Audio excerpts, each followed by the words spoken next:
जय हिंद दोस्तों। इस वीडियो में हम लोग कोड ऑन वेजेज को एमसीक्यू के माध्यम से रिवीजन करेंगे।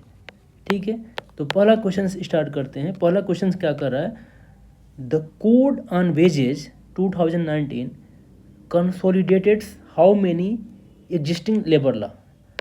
मतलब कितने लेबर लॉ को मिला के कोड ऑन वेजेज को बनाया गया है। यानी इसमें क्या है, बी हो जाएगा, 4 लेबर लॉ को मिला के बनाया गया है। तो इसमें 4 लेबर लॉ कौन कौन से हैं? Payment of wages act 1936, minimum wages act 1948, payment of bonus act 1965, equal remuneration act 1976। इन चारों एक्ट को मिला के कोड ऑन वेज बनाया गया है। ठीक है, दूसरा क्वेश्चन देखिए, the code on wages 2090 applies to, किस पे अप्लाई होता है ये? Schedule employment only, factories only, all employees in all sector. यही हमारा सही आंसर हो जाएगा। Unlike old acts like minimum wages act, the code applies universally to all employees. क्या है? ऑल एम्प्लॉयज पे अप्लाई होता है ये। ठीक है, इसमें देखिए क्वेश्चन नंबर 3 देखिए, under code on wage 2019 floor age is fix by, किसके द्वारा फ्लोर एज फिक्स किया जाता है? सेंट्रल गवर्नमेंट के द्वारा। ठीक है, सेंट्रल गवर्नमेंट हमारा इसका आंसर हो जाएगा। सेक्शन 9 में ये बात बताई गई है कि सेंट्रल गवर्नमेंट क्या करेगा, फ्लोर एज को फिक्स करेगा। सेंट्रल गवर्नमेंट क्या करेगा, फ्लोर एज को फिक्स करेगा। ये हमारा सेक्शन 9 में बताया गया है कोड ऑन वेज। ठीक है, क्वेश्चन नंबर 4 देखिए, which of the following components is excluded from the definition of ways. किसको एक्सक्लूड किया गया है डेफिनीशन ऑफ वेज से? Dearness allowance, retaining allowance, house rent allowance को एक्सक्लूड किया गया है। तो देखिए इसका डेफिनेशन क्या दिया गया है, अभी वेज का डेफिनेशन क्या दिया गया है? वेज में बेसिक रहेगा, डियरेंस अलाउंस रहेगा और रिटेनिंग अलाउंस रहेगा। ये हमारा तीनों चीज़ रहेगा। इसके अलावा जो भी दिया रहेगा वो इसमें एक्सक्लूड रहेगा। यानी कि डियरेंस रहेगा, रिटेनिंग भी रहेगा और हाउस रेंट अलाउंस नहीं रहेगा, बेसिक पे रहेगा। क्वेश्चन नंबर 5 देखिए, the code on wages 2019 insure equal for equal work under. मतलब ये बता रहा है कि equal pay for equal work किस सेक्शन में मेंशन किया गया है? सेक्शन 3 में ये बात मेंशन की गई है। क्वेश्चन नंबर 6 देखिए, under the code on wages 2019 who is empowered to fix minimum wage. देखिए मिनिमम वेज को कौन फिक्स करेगा? सेंट्रल और state government, appropriate government. Central और स्टेट गवर्नमेंट, यही हमारा सही आंसर हो जाएगा। सेंट्रल और स्टेट गवर्नमेंट, एप्रोप्रिएट गवर्नमेंट होना चाहिए। सेक्शन 8 में ये बात बताई गई है कि वो क्या होना चाहिए, एप्रोप्रिएट गवर्नमेंट होना चाहिए। सेंटर या स्टेट जो भी क्या होना चाहिए, एप्रोप्रिएट गवर्नमेंट होना चाहिए। सेंटर या स्टेट दोनों में से कोई भी हो सकता है। ठीक है, क्वेश्चन नंबर 7 देखिए, total deductions from wages in any wage period shall not exceed. कितना होना चाहिए? 50% से ज़्यादा डिडक्शन नहीं होना चाहिए। Deduction cannot exceed 50% of total wages. ठीक है, 50% से ज़्यादा डिडक्शन नहीं होना चाहिए। क्वेश्चन नंबर 8 देखिए, under the old payment of wage act 1936 the act apply to employees earning wage up to 24,000 per month. Under the code on wage act, अब ये क्या हो गया है, पहले लिमिट क्या था कि ये जो एक्ट है ना, पुराना वाला जो एक्ट था वो 24,000 पर मंथ कमाने वाले पे ही अप्लाई होता था। लेकिन अब क्या हो गया, it's apply to all employees, no ceiling. अब सीलिंग को ख़त्म कर दिया गया है। पहले सीलिंग क्या था कि 24,000 होना चाहिए, उसके ऊपर वाले पे अप्लाई नहीं होगा। लेकिन अब सीलिंग को ख़त्म कर दिया गया है, ये याद रखिए आप। Ceiling have been removed. The code apply to all employees irrespective of income level. ठीक है, कोई भी इनकम लेवल नहीं है, अब सीलिंग खत्म कर दिया गया है। क्वेश्चन नंबर 9 देखिए, under the code on wage 2019 wages can be paid in which form. अब बहुत बता रहा है इसमें, क्वेश्चन में क्या बोल रहा है कि जो वेजेज है किस फॉर्म में पेड किया जाएगा? कैश में सिर्फ, चेक में सिर्फ, कैश, चेक एंड डिजिटली, ये हमारा सही आंसर हो जाएगा। कैश में भी पे कर सकते हैं, चेक में भी पे कर सकते हैं और डिजिटली भी पे कर सकते हैं। Section 15 allows cash, cheque and digital transfer promoting digital wage payment. ठीक है।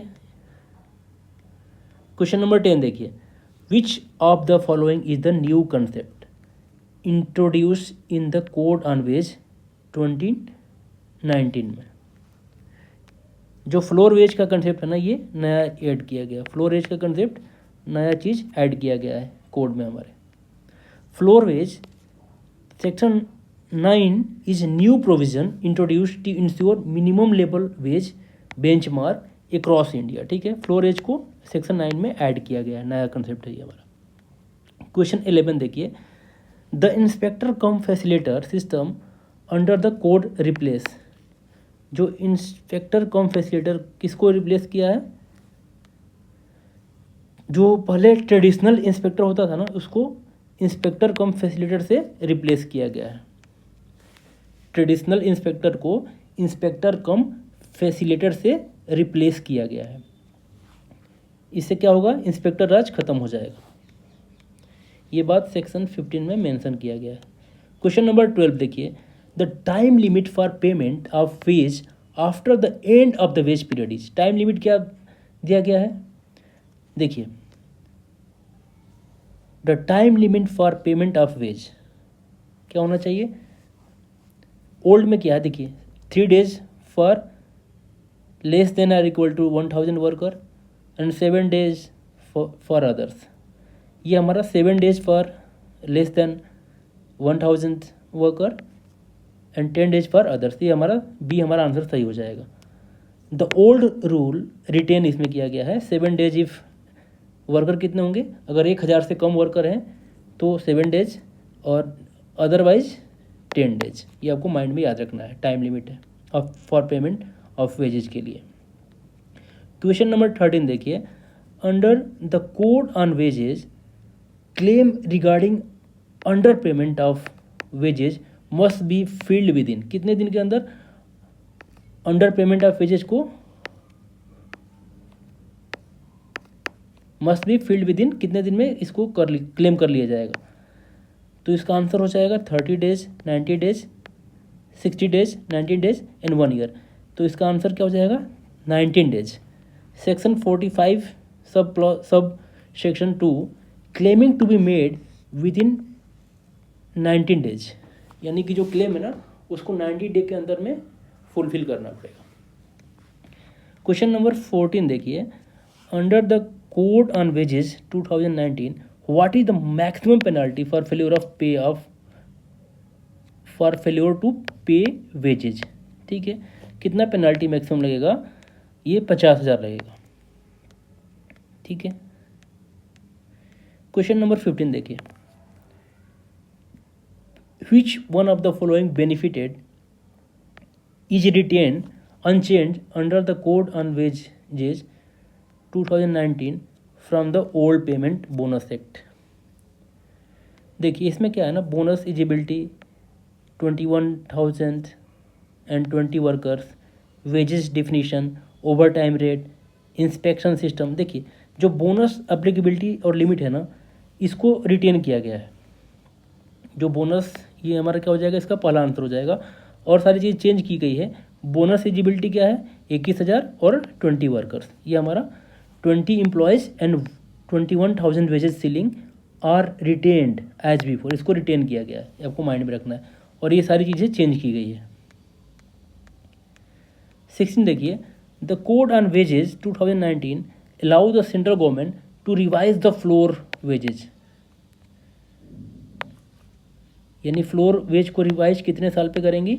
1 in 5 years, periodically based on cost living, every 10 years, annually only. ये क्या हो जाएगा? Periodically based on cost of living. ये हमारा आंसर सही हो जाएगा। Unlike the fixed 5-year rule of minimum wages act, the new code allows periodic revision at the description of the government. ये हमारा सही आंसर हो जाएगा। क्वेश्चन नंबर 17 देखिए, which one of the following is not true regarding the code on wages 2019? It introduce the concept of floor wage. सही बात है।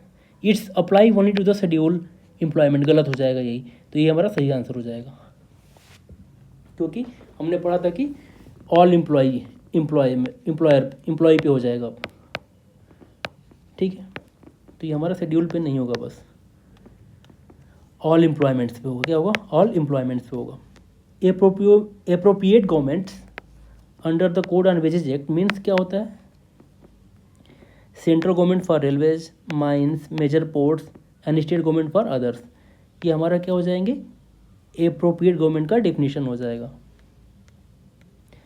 देखिए definition same as earlier level law, central government for national level undertakings and state government for local establishment, ये हमारा appropriate government का definition हो जाएगा।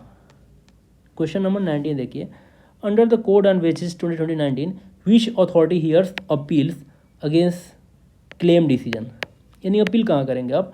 तो हमारे इसका सीधा आंसर क्या हो जाएगा? Appellate authority notified by the government, ये हमारा आंसर हो जाएगा। सेक्शन 49 में ये चीज़ मेंशन है। क्वेश्चन नंबर 20 देखिए, the over reaching purpose of the code on the wage 2019 is to, क्या इसका पर्पज क्या है कोड का? सिंप्लीफाई करना एंड यूनिवर्सलाइज करना वेज एंड पेमेंट लॉ को, ये हमारा सही आंसर हो जाएगा। तो देखिए इसके फाइनल डिवीजन कैसे करेंगे। देखिए पहले ओल्ड में कितने लॉ थे? 4 लॉ थे, उसको एक कोड बना दिया गया है। इसकी एप्लीकेबिलिटी क्या है? यूनिवर्सल हो गया है। अब फ्लोर वेजेज पहले नहीं था, अब इसको सेंट्रल गवर्नमेंट ने डिसाइड करेगी फ्लोर वेज को। इक्वल रेम्यूनरेशन सेपरेट एक्ट था, अब क्या हो गया? इसको इंटीग्रेट कर दिया गया है। मोड ऑफ पेमेंट क्या है? डिजिटली अलाउड हो गया, पहले क्या था? सिर्फ कैश था। वेज डिफिनेशन 4 डिफरेंट वर्जन, अब इसको यूनिफॉर्म कर दिया गया है। बोनस थ्रेशोल्ड इसको सेम रखा गया है, 21,000 यहाँ पे भी सेम है। डिडक्शन लिमिट कितना था? 50%, ये भी सेम है।